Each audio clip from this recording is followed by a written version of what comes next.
Fantastic. Well, welcome everyone. Good morning, good afternoon, and maybe even good evening, depending where you are. Welcome to our very first WASH Canada talk, and we have the immense pleasure today of co-hosting Clarissa Brocklehurst, and we'll do a round of intros in a bit. And this is just to say the format today is not your typical seminar. We decided to do more of I think we started off with the idea of well, actually, Clarissa and I were talking for a while back, and before we could even talk, I think we spent half an hour talking about septic systems until we decided what we were going to do here. So we can easily go off topic here, and I think everyone with a bit of a WASH inkling will be more than excited to talk about a variety of different stuff. But today, I think the idea is to do more of and we're calling it it went to coffee with Clarissa, and now it's a fireside talk with Clarissa. And there's my fireside. Fantastic. And the idea is more, and I'll get to that in a bit. So why don't we do, first of all, a quick round of intros, and we'll start with you, Clarissa. Oh, yeah, sure. Okay, thanks very much. So I'm Clarissa Brocklehurst. I think looking at the list of participants, I probably know quite a few of you. I'm a freelance consultant. I'm based in Ottawa. I've worked in the WASH sector my entire career, working as staff for World Bank, WaterAid, and UNICEF. And then in my most recent incarnation as a staff member was when I was chief of WASH at UNICEF for several years in New York. I now work as a freelance consultant, consulting for the same organizations that I work for. World Bank, UNICEF, WHO are my main clients. And I'm also an adjunct professor at the Water Institute at the University of North Carolina. I'm very happy to be here. Fantastic. And I just realized I went off script right now because I think you were going to introduce yourself last. So we're throwing a few curveballs there. That's what I was expecting, but hey, yeah. You know, I'm up for a challenge. Okay. Let that be our first curveball today. And we have a panel today of co-hosts, I guess, and the idea here was to have a bit of representation from different fields, career stages, and practices. And we have a pleasure to have Shauna Curry from COST. And Shauna, do you want to give us an intro? Yeah, you bet. Thanks, Caetano. I'm Shauna Curry. I'm the CEO of COST, and I've been interested in water since I think I was born. It was in an international development for my family, and went into engineering because I wanted to solve real life, complex, big problems, and we're in the midst of that, and really looking forward to this conversation. Thanks, Caetano. How are you? I'm great. I'm doing great. Kelsey? Yeah, hi everyone. I'm seeing some familiar faces here too, some students from class, which is great. And so I am one of Caetano's past master's student. I am a sessional instructor at the University of Victoria, and my research is on specifically decentralized sanitation, but interested in the whole water sanitation hygiene sphere. And I'm also very excited to be a part of this panel today. Excellent, thanks. And I'll introduce myself. I know many of you, I'm looking at some names here in the chat. And for those that I don't know, nice to meet you. My name is Caetano Dore. I'm a professor at the University of Victoria. I've been professoring for a little bit now, and you might have known me from other institutions. I was at Université Laval before and University of Glasgow. It was kind of where it all started. And in my move sort of back to Canada, I've always been working with WASH, and sort of when I came to do research in WASH in Canada, I realized there wasn't that much, but then I actually realized there's a lot of people doing WASH, which is a bit of why we're here today, is to get this conversation started and what kind of WASH community there is in Canada. But I did also skip a little bit my protocol in terms of some acknowledgements here. And I, first of all, just wanted to acknowledge that I'm speaking from the traditional territories of the Lekwungen peoples, Songhees, Esquimalt, and Wasanich as well. So a moment to recognize the custodians of these lands, the custodians of the water in these lands, and that many of us are in the traditional territories of other First Nations. And acknowledge any parents out there who are either parenting at home with all the school closures or have a snow day thrown at you. I feel you. And lastly, our sponsors. So this is brought to you by the University of Victoria. We have a water sustainability collective, and that's funded through our Strategic Impact Fund, and they're our sponsors for today. And that's the last UVic product placement I'll make in this talk. So why are we here? As I mentioned, there was always a lot of Canadians I was meeting. I think back in my first WEDC conference I went to in 2013, WaterAid was there, or at that time it wasn't WaterAid Canada, I think it was WaterCan.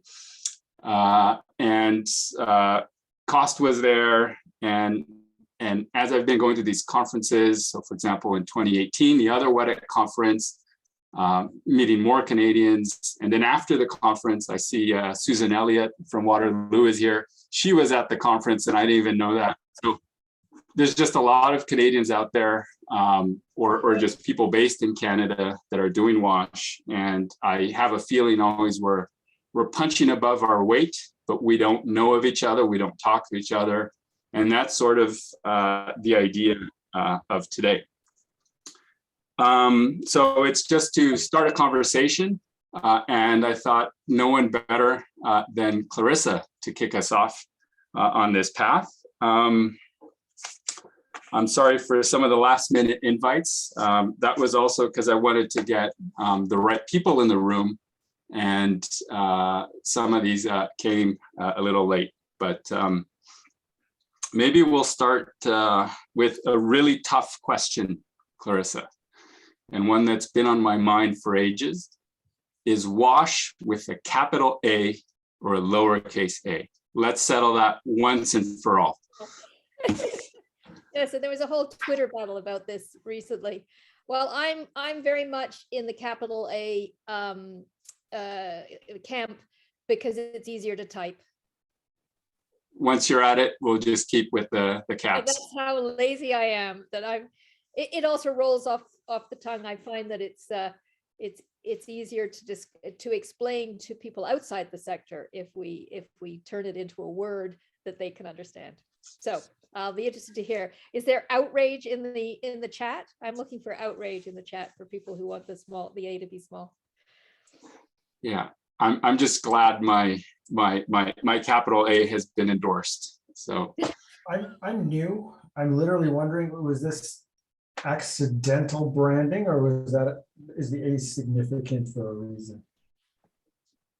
You know, I remember, and it'll be interesting to hear what others have to say. I can remember that the WASH term was first coined by the Collaborative Council many, many years ago when John Lane was there. And they came up with this term WASH.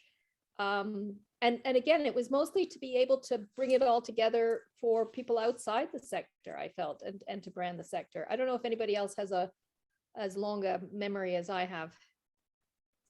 Well, I'm not going to show my age, but when I started, it was Watson. Oh, and wasn't it WNS before that? Well, and UNICEF, when I was first there, it was WES, which was water and environmental sanitation, because, you know, there's another kind of sanitation. I don't know what unenvironmental sanitation is. And I thought that WES was so weak that I strongly advocated for changing it to WASH within UNICEF, which they went for, and especially because it captures the H. So. Oh, yay. So we have you to thank. I think maybe that's the only thing I achieved at UNICEF. Fantastic. Okay, well, now that we clear that, let's get on to some other matters here. So sort of the motivation, the genesis of this was to create some, or at least to aim towards, and maybe that can be our goal, is some sort of a community of practice in terms of WASH in Canada. And I think the first thing, one of the things I'd like to hear from you, Clarissa, is sort of in terms of, and WASH we can define as you know, more maybe what we're accustomed to in WASH in terms of development work overseas. But I actually take a broader view of WASH, and it's needed anywhere. It's a basic infrastructure for low resource contexts, right? And low resource contexts are relative, right, to where we are. And we know that in Canada, we have a lot of communities that are suffering from lack of infrastructure, not the exact same problems as overseas, but I would frame that almost as a WASH issue. And we'll get to similarities and differences later, but in terms of building a community of practice, what's in it for Canada? Like, why should we do this? You know, I think it's a great idea. As you and I have discussed, there's been other attempts to do this in the past. So we know that there's a huge appetite for this out there. The fact that you've now got 77 people on this call tells me that the appetite is huge for, you know, Canadians who are in this sector, which is, you know, it's a bit of a niche sector, as we all know. We're the people who like talking about tippy taps and pit latrines and, you know, fecal sludge management. So we're kind of a oddball bunch. And I think to be able to build camaraderie, to learn from each other, to find out what other people are doing in the sector, you know, this is we should take a certain amount of pride in the fact that, as you said, there are Canadians woven all through the WASH sector in some of those sort of most unexpected places, many of whom probably don't have a high profile as Canadians. I think many times when we're overseas, our colleagues assume, you know, they don't necessarily know we're Canadian. They assume we're American or some awful thing. So I think that this you said it, not me. This is a great way to build that kind of solidarity. It's great to have a group of people who, you know, you have something in common with. I also think that if we have a group like this, and especially now that we're able to do it so much more easily virtually, you know, this is the one, you know, silver lining of the pandemic, is it's taught us to do things like this virtually. We can bring together Canadians across the you know, sort of impressive span of time zones that constitutes Canada. It means that we could attract resource people from the sector to come and speak to us. You know, if you can offer a webinar in which you've got 100 people, that's something that you can get somebody in the sector to come and provide insights to. I think that we have to, and perhaps you're going to get onto this as we get into this talk, I think we have to be realistic about what you can achieve through a virtual community of practice. But I think it would be wonderful to have these connections, and that there's a lot to learn.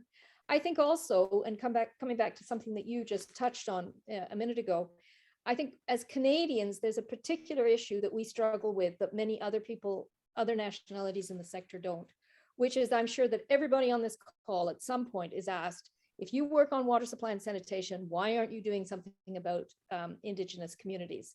And of course, our answer is always, well, it's complicated. It's not a completely analogous situation to what we work on in developing countries. But this is an issue that causes us all a great deal of angst. And I think we should look for ways in which we can answer that question. And this is the community to do that in. And just touching on that, what can we learn from our experiences and expertise that's developed overseas? What do you feel is transferable to Canadian contexts, and what is not? Like, what should we steer clear from, or just misconceptions that? So I'm I'll just talk off the top of my head and wait for the outrage in the chat as usual. I think that we have to be very careful at saying that technologies are transferable. My experience has been that Indigenous communities in Canada don't necessarily want to have the very low-cost technologies that we often advocate for in developing countries. And that's because it's a, Canada's a rich country. Why should Indigenous groups settle for sort of second or third best? But I think on the other side, some of the work that we do in terms of community mobilization, community participation and voice, I think that those skills are very replicable both ways. We can learn from what we're doing in Canada, apply it in developing countries, and the other way around. And I'd like to think that that's something that Canadians are particularly well suited to. Yeah, I even go as far as saying maybe that in many low and middle income countries we work in, those communities also don't want the cheapest and simplest technologies, right? I think more and more we're having conversations about improving levels of service. If you get me started on why we shouldn't be installing hand pumps anymore, you'll never be able to get me to stop, but we'll save that for another day.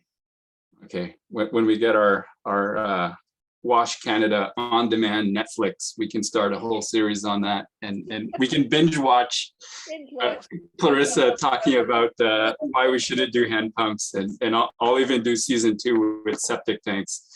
There you are, see? Fantastic. And maybe before we switch gears a little, I just want to pick your brains. So when I came to Canada, I think I joined and what I learned from you was the second reincarnation of a Wash Canada. And there seems to have been a previous one. And can you share with us just sort of what went wrong? Like, and so I don't want to start off on the wrong foot here, but for the sake of embracing failure, right? And knowing where we went wrong, and to maybe just start off with the low stakes goal of just being together. Yeah. But how did these, and you touched on one aspect, which was, I remember the second one, we're all in a room in Ottawa physically. And so there must have been people who couldn't make it to Ottawa, right? So I think so. So some people on this call may remember the first iteration, which was called SWAN, Sanitation Water Advocacy Network, maybe. I can't remember what the A stood for, just like nobody can remember what the A stands for in WASH. And, again, there was a great deal of interest in this idea of getting people together. I think at that point, the idea was to try to advocate with the Canadian government for more support to WASH. And of course, as we've discovered, and I'm sure all of you have experienced this, that has become harder and harder to do. I despair of our own government's commitment to WASH, and Shauna is nodding, nodding sadly. But the idea was back then that if we could only make them see the value of WASH, that we could sort of reinvigorate the government's interest in water and sanitation as a development issue. So I think that's why it had advocacy in the name, but it was very Ottawa-centric, which was a problem. It was premised on the idea of people physically getting together, which we did a few times, which was very nice for the people in the room, but there were lots of people who weren't there. So maybe it was a little bit overambitious. I think the second iteration, perhaps also, which was WASH Canada, I think was also a bit overambitious. So I think one of the things we've learned here is let's have really realistic ambitions. Let's take advantage of the virtual platform and not think about physical meetings, because those always exclude people, always. And just I like your idea of a community of practice, because apart from improving what the members of the community of practice know about an issue, it means that you're not trying to achieve some other aim, such as suddenly making the Canadian government put millions of dollars into WASH, which would be nice, but It would be nice, but we're doomed to disappointment. I hate to tell you all, we are doomed to disappointment. But if that turned out to be an interesting outcome, I mean, if we could get colleagues from government into this community of practice and support them, because we know that there are people who are interested in WASH within global affairs, but we don't get to talk to them very much. That's my experience. Excellent. Thank you. And maybe with that, I like the segue in terms of getting us into a virtual world, and we've been doing a lot of that, and maybe I think Shauna has a few. We'll take the lead on following up from that. Yeah, you bet. Thanks, Gaetano. Clarissa, Kelsey and I had similar questions and challenges on our mind, and so we're going to tag team on this one.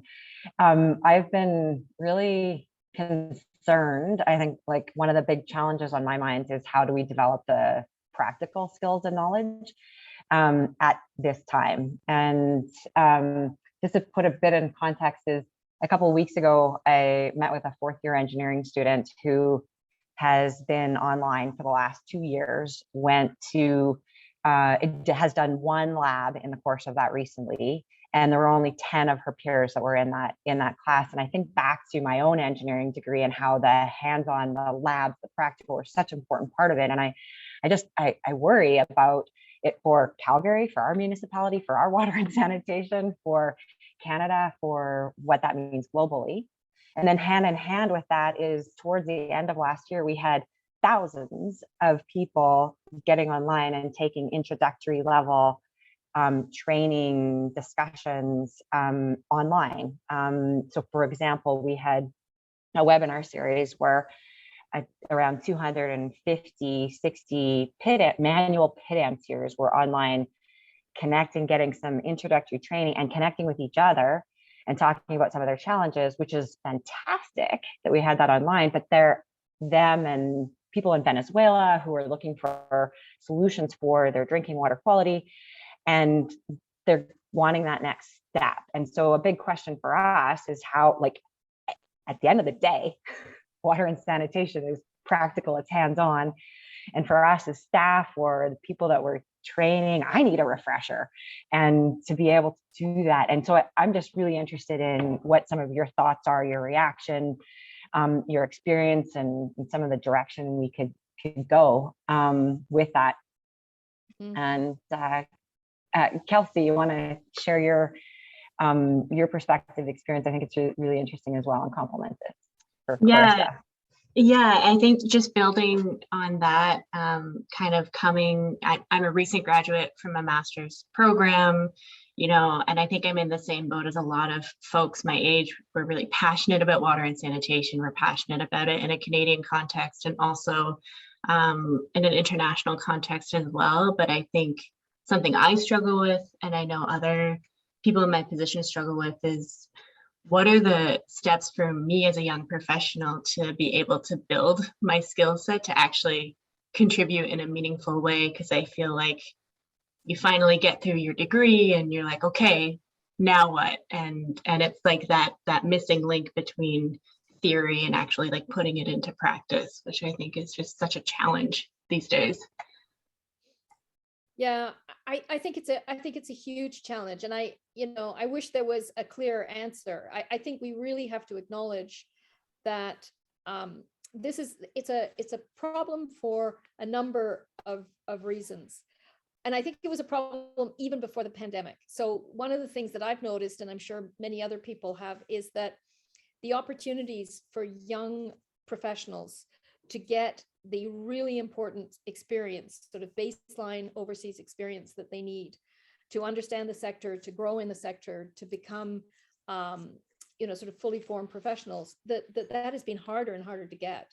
And, I was a CUSO volunteer. I was a CUSO volunteer in the mid 80s and went and worked on a CETA funded water supply and sanitation project. And I was thrown in feet first. I got really good experience. And that was the doorway that really, I had a civil engineering degree, but it was that experience that turned me into a credible professional. Now it's very hard to get that kind of experience. And I think it puts young professionals at a huge disadvantage. I think that in addition, the fact that, you know, there's very few missions overseas. I've now done some of these virtual missions. They're awful. I mean, at least it happens, at least you can use the virtual, you know, the online format to be able to connect with colleagues overseas. But part of the problem, I think, is that I think there's two problems with these virtual online things. One is that you don't get all of the other context. You don't get the context that you get after the meeting's over and you all go away and have lunch, or you're sitting around, you know, drinking tea, or you go out for a walk through the community in the evening, or whatever. You don't get that other aspect. And the other thing is that in the online format, it's very difficult to raise difficult issues. It's very difficult to raise anything that might be contentious. Trying to do an evaluation through an online format, extremely difficult, because you never know if people get offended, they just disconnect, right? Like literally, figuratively, they disconnect. So I think that's a real problem.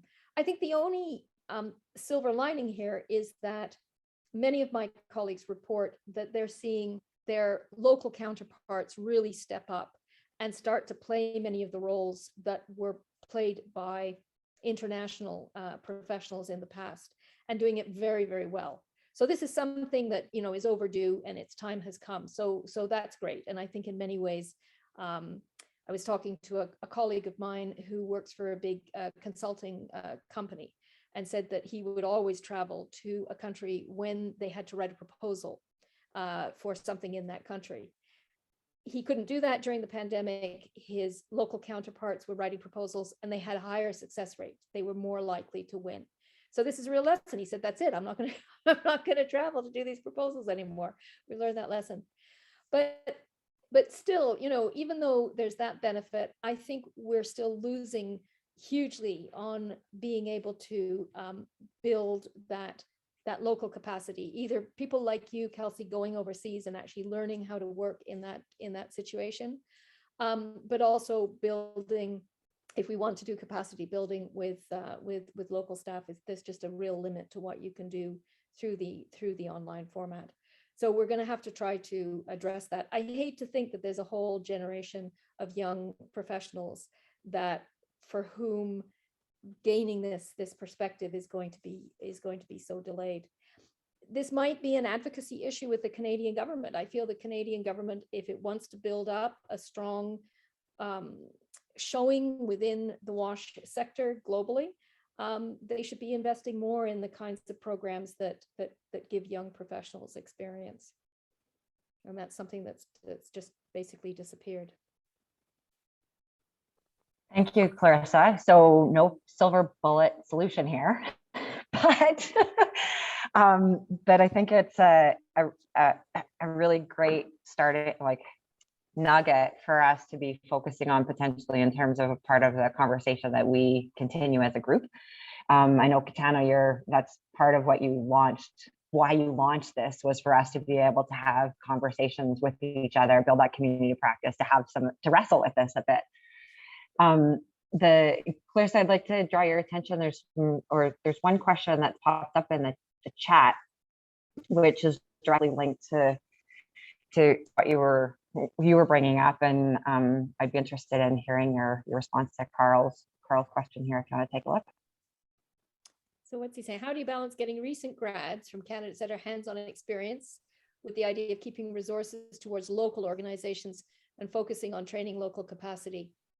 Yeah, and I think that this is something where the balance has definitely shifted.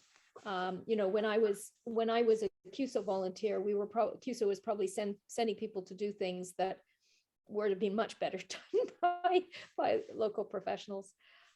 So, you know, I mean, I suppose we could have an interesting conversation about whether the age of the international development professional is going to come to an end. Surely we should all be trying to put ourselves out of a job, build up capacity to the point that everybody would think it would be ludicrous for an engineer from Canada to fly to a country to provide assistance. That really should be our success metric, that they don't want us anymore. Be interested to hear what people have to say about that.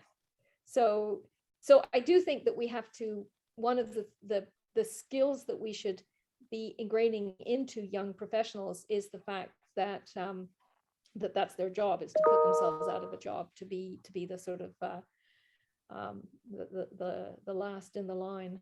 I remember being told very early in my career by somebody very senior at CETA at the time that I shouldn't become an international development consultant because it was going to sunset. It was a sunsetting profession.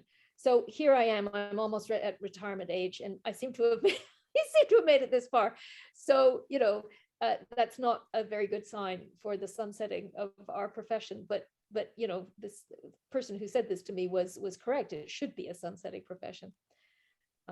So how do we incentivize ourselves to keep going when what we should be doing is put ourselves out of a job? Yet there's so many people. We need water and sanitation globally, and that we can be learning from each other. And we need to get rolling.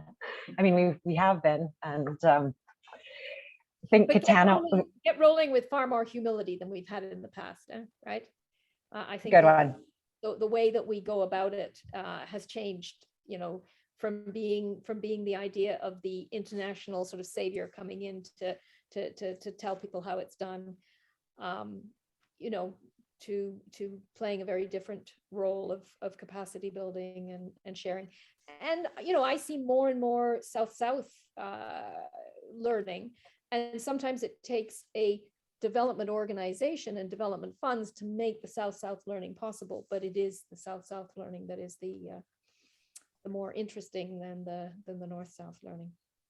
Yeah, I like that idea of making it more about cooperation, right? And I think that speaks to sort of, so at UVic we have I run this year it's Kelsey that's teaching. It's a water and sanitation course.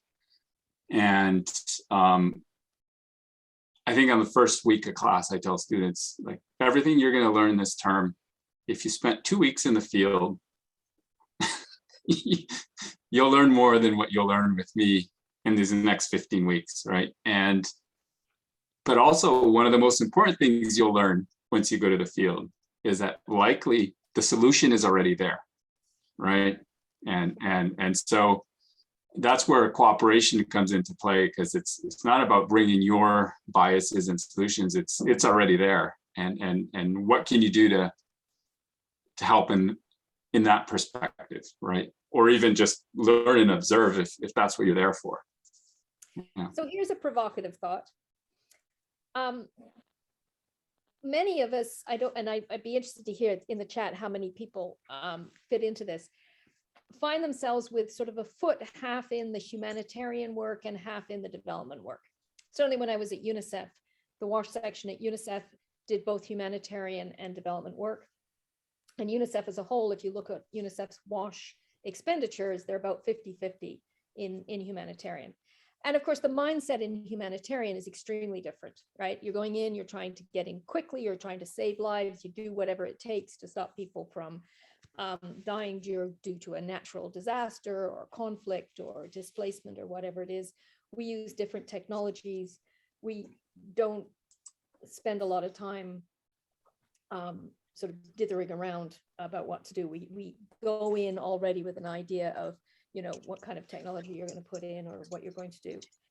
To what extent does that then seep into the way we think about development? To what extent is this actually a disadvantage that, particularly for WASH, that there are these two sides, and that often I worry that often we find ourselves in a development context basically using the same kind of thinking that appears in emergency humanitarian contexts. That's an interesting observation, Clarissa. I haven't thought of it that way. And one of the things that we find is that we're getting pulled to do more in humanitarian because there's more funding in that arena. Mm-hmm. And at the same time, we know that people that have, again, people with the local capacity, with the skills to respond, they're there first. And they're going into places that the international organizations are not necessarily going into. Food, yeah, thank you. I'm not sure.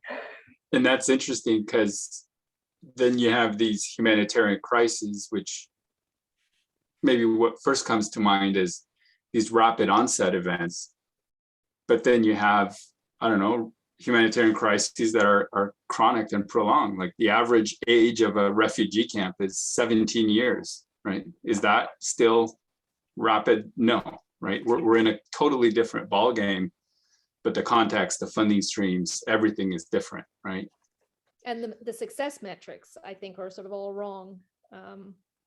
I mean, certainly one of the things that I saw at UNICEF is that the kinds of water supply technologies that we were under pressure to use really undermined local, this idea that the solution is already there. They were not based on that. It was based on the idea that the solution is in a helicopter on its way to help you. And it does force you into some pretty unsustainable thinking. And I know people who work in disaster response think about this all the time. They think about disaster risk reduction. They think about disaster planning. So I'm not saying that they're not thinking about this, but I do think that WASH is an unusual sector in that it's particularly torn in terms of these two interventions. And Shauna, what you're saying about that's where the money is, that's also a huge problem. Governments that are sort of going cold on putting money into the sort of development side of WASH will still, stump up money for emergencies. And there's quicker avenue to it as well, because there's and understandably, right, you need to have quick release of those funds for the recognized organizations. They're not that sort of pre-recognition of organizations that are doing solid cooperation as Kitano framed it. Kitano, over to you. Well, I think if we want to do anything that resembles a community of practice, the community shouldn't just be the four of us. And there's many more people in the room. So I think the best thing to do now is just open the mic to everyone else. We'll stop the recording, but